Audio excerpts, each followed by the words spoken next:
बुद्ध ने अपने जीवन, उपदेशों और अनुभवों से ये स्पष्ट किया कि मनुष्य के दुखों में से एक मुख्य दुख है वैसा मन जो क्रोध से भरा हो। क्रोध स्वयं एक मानसिक विष है जो व्यक्ति, परिवार, संबंधों, समाज और अंततः स्वयं की शांति और समृद्धि को नुकसान पहुंचाता है। बुद्ध के अनुसार क्रोध न सिर्फ दूसरों के प्रति हिंसक व्यवहार की ओर ले जाता है, बल्कि आत्मा में अशांति, भ्रम, अवगुण, आत्मदोष और अज्ञानता को भी बढ़ाता है। इसलिए बुद्ध ने न सिर्फ क्रोध को त्यागने का मार्ग बताया, बल्कि उसके कारणों का मनोवैज्ञानिक विश्लेषण और क्रोध को स्थानांतरित या शमित करने, ट्रांसफॉर्म करने की पद्धतियां भी सिखाई।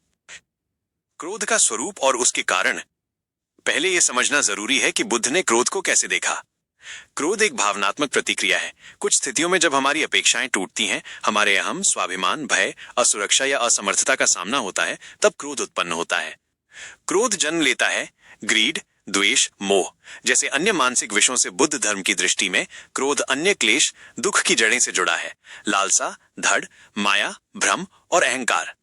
जब लालसा न पूरी हो, अहंकार ठेस खाए या किसी बाहरी अवस्था से असंतोष हो, तब क्रोध उत्पन्न होता है।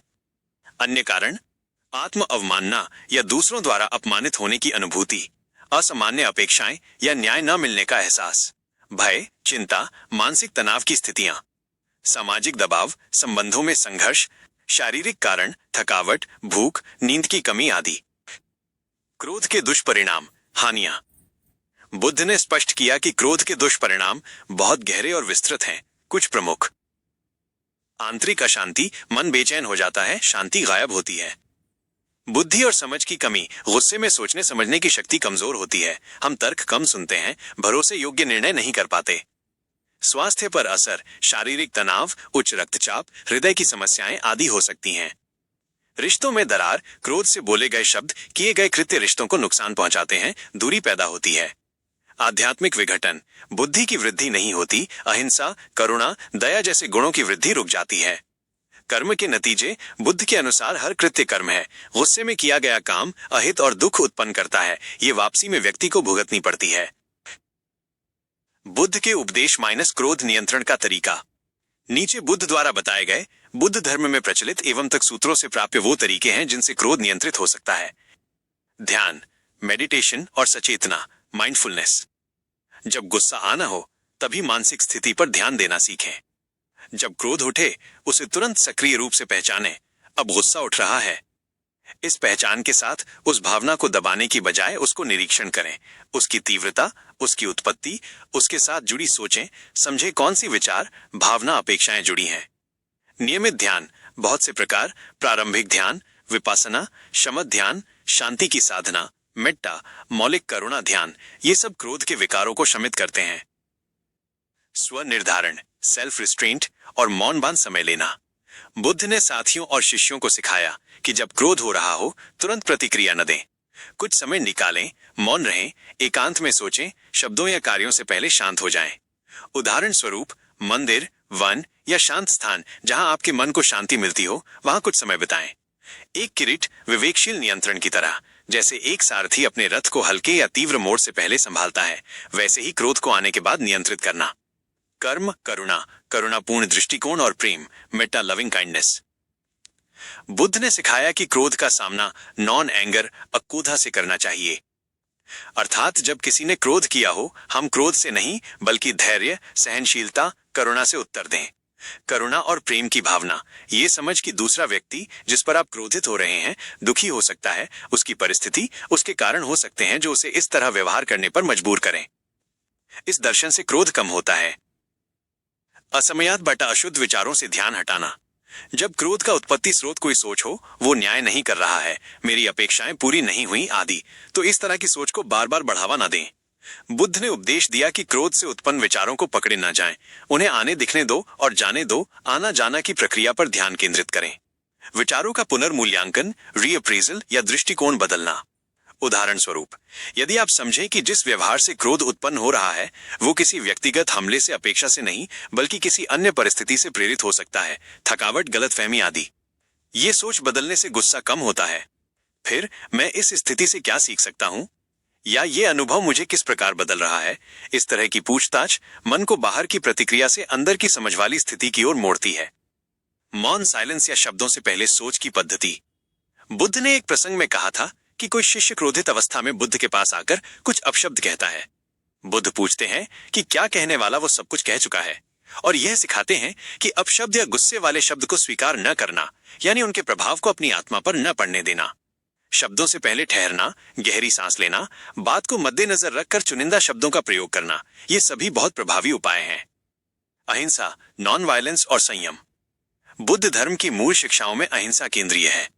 अन्य के प्रति हिंसा न हो, चाहे वो शारीरिक, वाणी या मन की हो। क्रोध अक्सर इन तीनों में से किसी न किसी रूप में हिंसा उत्पन्न करता है। संयम मतलब सिर्फ दूसरों के प्रति नहीं, स्वयं के क्रोध प्रवृत्तियों के प्रति संयम। स्वयं को गुस्से की स्थिति में जब नियंत्रित करना है, जब प्रतिक्रिया देना है, कब शांत रहना है, इस पर नियंत्रण। प्रत्यक्ष अनुभव और अभ्यास। सिद्धांत जानने से काम नहीं चलेगा, अभ्यास चाहिए। ध्यान स्थिर करना, नियमित ध्यान साधना, डेली मेडिटेशन शेड्यूल बनाना।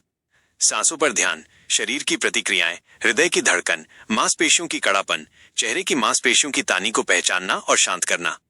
योग, शारीरिक व्यायाम, प्राकृतिक वातावरण में समय बिताना, ये सभी मन को शांत और क्रोध के आरंभ को रोका जा सकता है। बुद्ध के कुछ प्रसंग, कहानियां से सीख। उपरोक्त सिद्धांतों को समझने के लिए बुद्ध के कुछ प्रसंग, स्टोरीज बहुत प्रेरणादायी हैं। ये दिखाते हैं कि बुद्ध ने कैसे व्यवहार में क्रोध को संभाला। प्रसंग जहां कोई बुद्ध को अपशब्द कहता है, एक व्यक्ति क्रोधित होकर बुद्ध के पास आता है, बुरा भला कहता है। बुद्ध शांत रहते हैं और पूछते हैं, क्या आपने कहने के लिए सब कुछ कहा? जब व्यक्ति कहता है कि हाँ, बुद्ध बताते हैं कि जैसे हम आगंतुक को उपहार देते हैं और यदि वो स्वीकार नहीं करे तो वो उपहार हमारा ही रह जाता है। उसी तरह अपशब्द बुद्ध ने स्वीकार नहीं किए, इसलिए उनके पास नहीं गए, उस व्यक्ति के पास ही रह गए। इससे उस व्यक्ति को अपने क्रोध का एहसास होता है और शांत हो जाता है। प्रसंग जिसमें क्रोधित शिष्य को सभा में आने से रोका गया। एक दिन एक शिष्य क्रोधित होकर बुद्ध के पास आता है, सभा में आने की अनुमति चाहता है। बुद्ध कहते हैं कि आज वो क्रोधित है, क्रोध से मन अशांत होता है, क्रोधी व्यक्ति मानसिक हिंसा करता है, इसलिए उसे ठीक होने तक थोड़ा एकांत में रहने का सुझाव देते हैं कि जब क्रोध कम हो जाए। क्रोध के नतीजे और रिश्तों को होने वाला क्षय। बुद्ध की कई कहानियां बताती हैं कि क्रोध न सिर्फ क्षणिक प्रतिक्रिया है, बल्कि उसके बाद होने वाला पश्चाताप, वस्तुस्थिति बिगड़ना और दूसरों के साथ दूरी बढ़ना, ये सब भाग हैं। व्यावहारिक मार्ग माइनस क्रोध नियंत्रण के लिए दिनचर्या। नीचे एक संभव अभ्यास योजना दी है जिसे अपनाकर आप बुद्ध के उपदेशों के अनुसार अपने जीवन में गुस्सा नियंत्रण कर सकते हो। दिन 22 समय। अभ्यास। विवरण। सुबह ध्यान बाय मेडिटेशन। उठते ही कम से कम 10-15 मिनट बैठकर सांसों पर ध्यान दें। मैं शांत हूं, मैं क्रोध नहीं बढ़ने दूंगा जैसे संकल्प करें। दिन में माइंडफुलनेस, सचेत ध्यान। जब कोई स्थिति तंग करे, गुस्सा आए, उस समय खुद से पूछें, ये गुस्सा क्यों हो रहा है? क्या ये सोच सचमुच सत्य है? क्या मैं प्रतिक्रिया देता हूं या शांत रहता हूं? विश्राम और शारीरिक गतिविधि। व्यायाम, योग, तेज चलना, प्रकृति में समय बिताना, ये तनाव को कम करते हैं और मन शांत करते हैं। रात को स्वनिरीक्षण। दिन में कब कब क्रोध आया, कैसे महसूस हुआ, क्या प्रतिक्रिया दी गई, क्या बेहतर किया जा सकता था, ये सब सोचें। यदि संभव हो तो लिखें। विशेष अभ्यास। Metta loving kindness meditation. दूसरों के लिए करुणा और प्रेम की भावना पैदा करने का अभ्यास करें, स्वयं के लिए भी। ये क्रोध को घटाता है क्योंकि मन की शक्ति दूसरों को हानि पहुंचाने की बजाय सहयोग व प्रेम की ओर झुकती है।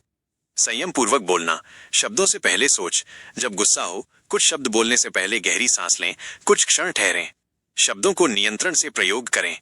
समय लेना, टाइम आउट। जब स्थिति नियंत्रण से बाहर हो, वहां से थोड़ा हट जाना, शांत स्थान पर जाना, कुछ समय शांत रहना। ये समय रिफ्रेश होने के लिए है। सद्भावना, करुणा और सहानुभूति। जब आप क्रोधित हो, प्रतिक्रिया की अपेक्षा की बजाय उस व्यक्ति की परिस्थिति समझने की कोशिश करें। संवाद के दौरान सहानुभूति और समझ का भाव रखें। मानव विटामिन डी के दृष्टिकोण से भी सहायक बातें। बुद्ध धर्म के सिद्धांतों के साथ साथ कुछ मनोवैज्ञानिक तरीके भी क्रोध नियंत्रण में सहायक हो सकते हैं और ये बुद्ध की शिक्षाओं के अनुरूप हैं। सेल्फ टॉक, इंटरनल डायलॉग बदलना। जब गुस्सा आए, अपने आप से कहो, ये क्रोध है लेकिन मैं शांत रह सकता हूं, क्या ये प्रतिक्रिया उचित है? इस तरह की सोच क्रोध के तीव्रतम पल में भी नियंत्रण लाती है। दूसरों की दृष्टि से देखना, पर्सपेक्टिव टेकिंग। अक्सर क्रोध इसलिए बढ़ जाता है क्योंकि हम केवल अपनी आंखों से देखते हैं। यदि समझे कि